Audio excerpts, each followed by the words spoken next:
Well, it's that time of year again. And as you can see, I'm fasting, Islam style. When most people think of fasting, they think of not eating.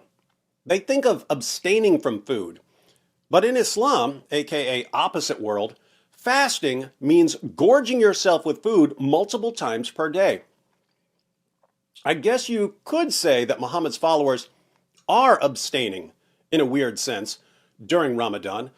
They're abstaining from not gorging themselves with endless piles of delicious food. Islamic fasting is what we would ordinarily call feasting. For comparison, the closest thing non-Muslims have to Ramadan in the US is Thanksgiving dinner. That's our big meal of the year. But Ramadan goes on for a month, and they have 2 gigantic meals per day. Imagine having 2 Thanksgiving dinners per day, every day, for an entire month. Pretty gross, right? Pure gluttony. Now imagine having 2 Thanksgiving dinners per day, every day, for an entire month, and calling it fasting. Imagine gorging yourself with food until you almost pass out, multiple times per day, over and over again, day after day, while you announce to the world, "See how devout I am? I'm fasting." Strange use of the word fasting, isn't it? All right, now what? Ooh. Gordita.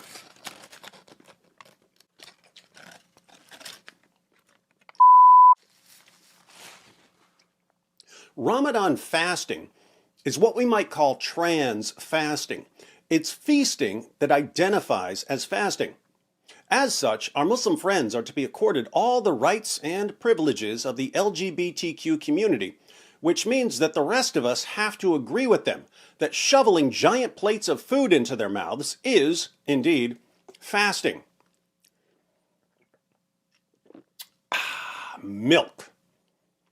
See how easy it is to call something by a completely different name from what it actually is? If you're new to the fast of Ramadan, hope I don't get canceled for that slip. If you're new to the fast of Ramadan, here's a brief introduction. Ramadan fasting is one of the 5 pillars of Islam, the most essential practices of the religion.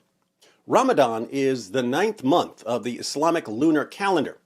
Muslims who aren't exempt for some reason are required to abstain from food, beverages, and sexual intercourse from dawn to sunset for the entire month. But once the sun goes down, it's party time. How this works in practice is quite telling.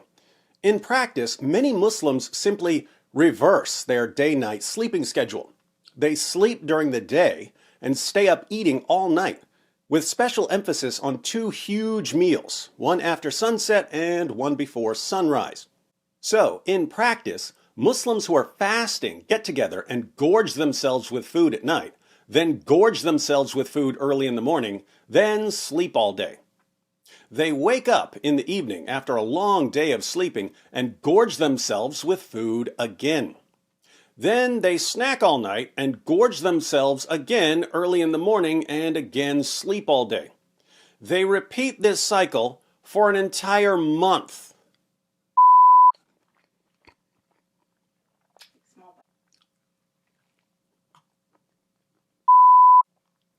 One of the main reasons I think it's utterly ridiculous to call this month-long cycle of binge eating and sleeping fasting is that my ordinary everyday schedule would almost qualify as Islamic fasting, minus the binge eating and the endless terrorist attacks we call the Ramadan Bombathon.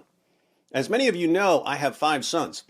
2 of them have been on life support their entire lives. They have a rare genetic muscle disease. We can't leave them alone. Some years we have a night nurse, but we don't now. So I stay up with them all night, every night. I sleep during the day. My last meal before I go to sleep is around 5 a.m. So I'm done eating before sunrise. I go to sleep around 7 or 8 in the morning. I wake up around 3 or 4 in the afternoon. My first meal of the day is around 5 or 6 o'clock in the evening. True, that's a little before sundown right now, but it would be very, very easy for me to shift my schedule slightly so that I only eat breakfast after sundown.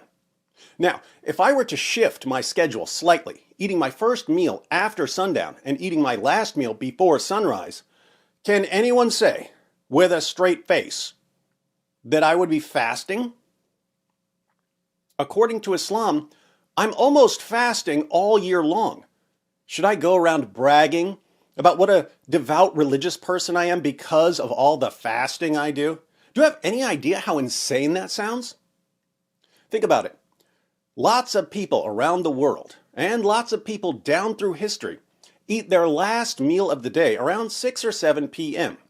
They eat breakfast around 6 or 7 a.m. Would anyone say that all these people are fasting because they go 12 hours without eating? Of course not. Well, what if they suddenly get night jobs and reverse their schedules? Is it fasting then? According to Islam, yes, it's fasting.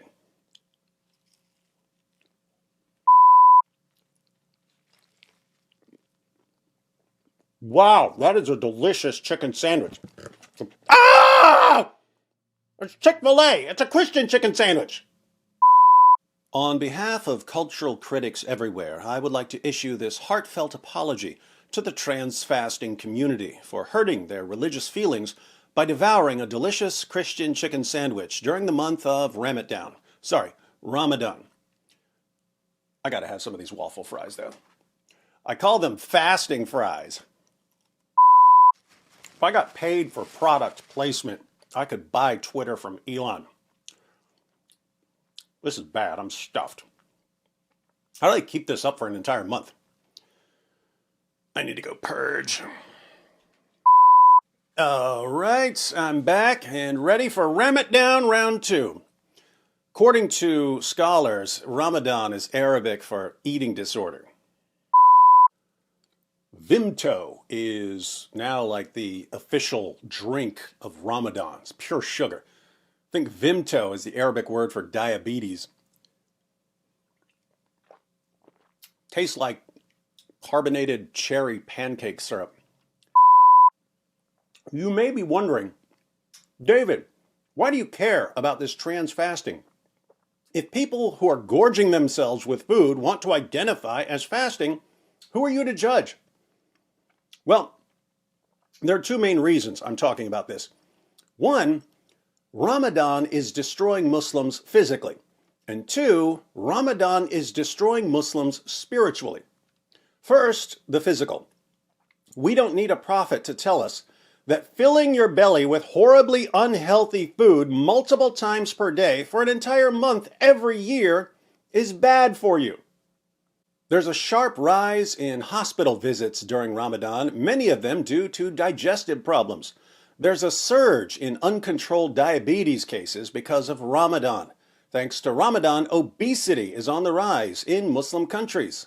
Gulf countries are now among the fattest countries in the world. But as long as they don't eat pork, it's all halal, am I right? Food retailers have to start stocking up at least a month before Ramadan in order to keep up with the increase in food sales. Food bills increase by 50 to 100% during the month of fasting. And depending on the area, food bills can increase much more. Medical journals still find this confusing.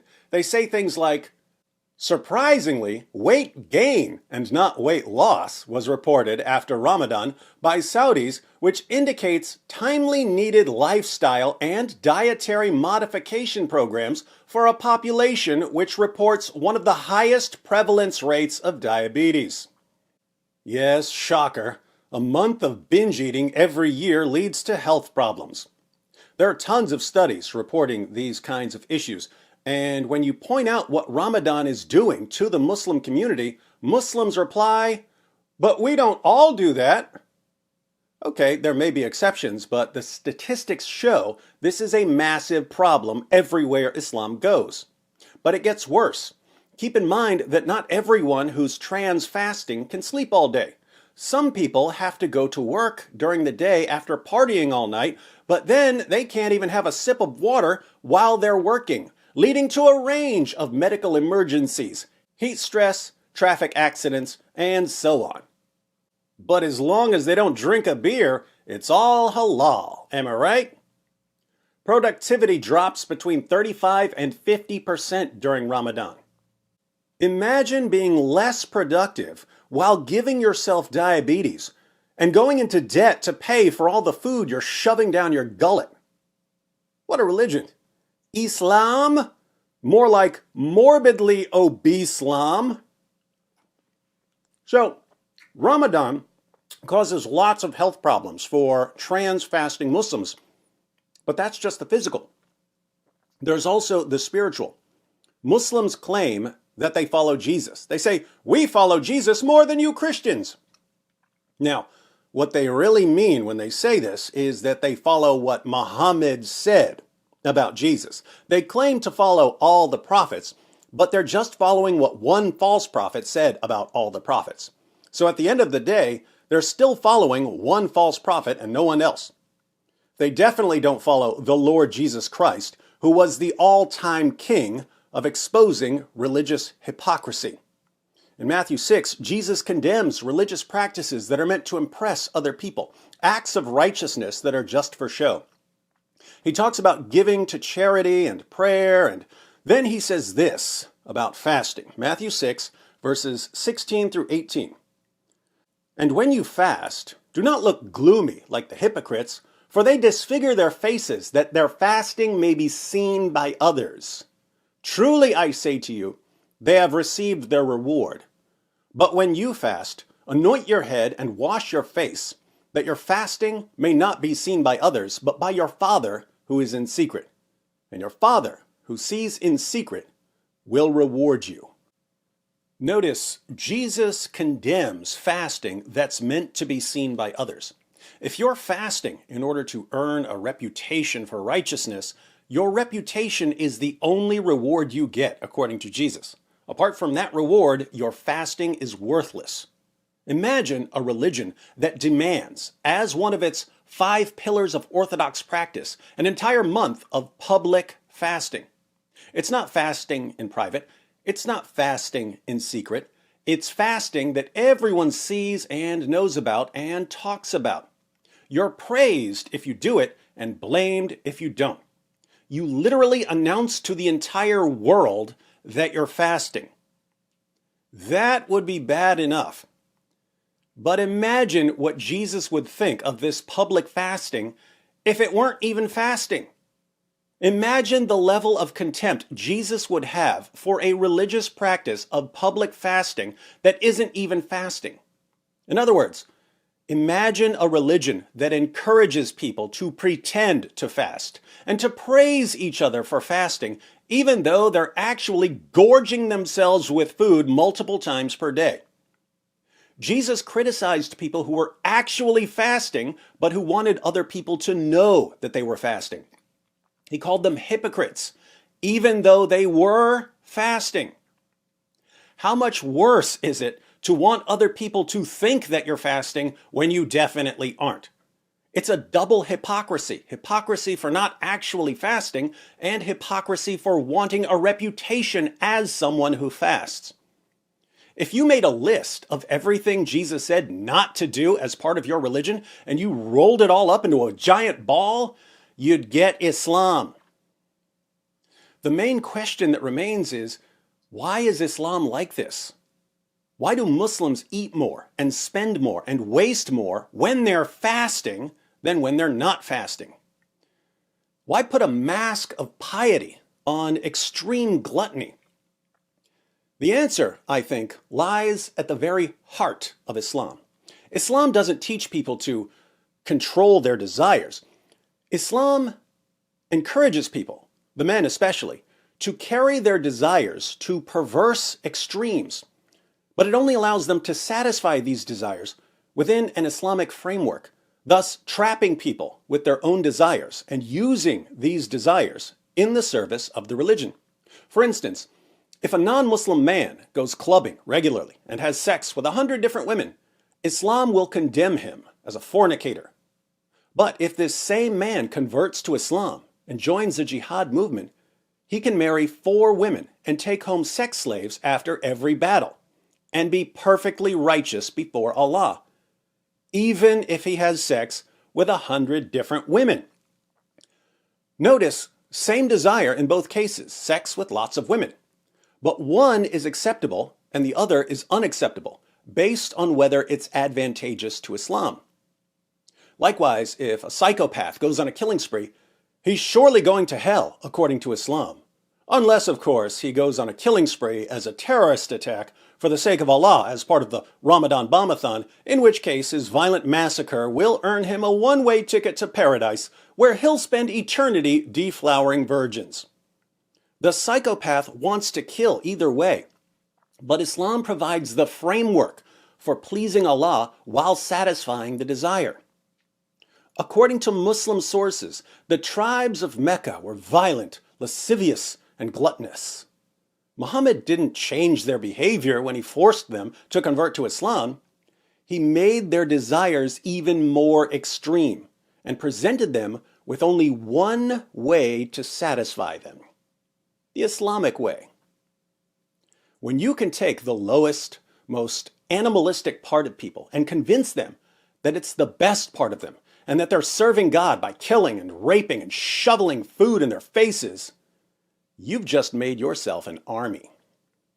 Hence, the rapid spread of Islam.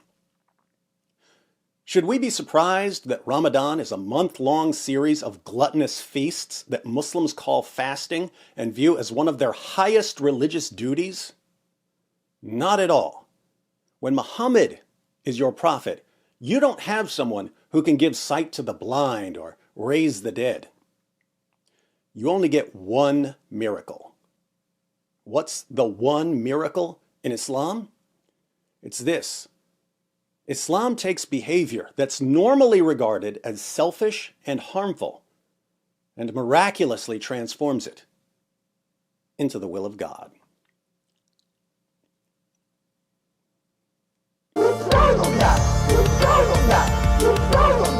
It just backfired on me. It just backfired on me. This is a part of a religion. There's a reason to it. Yeah?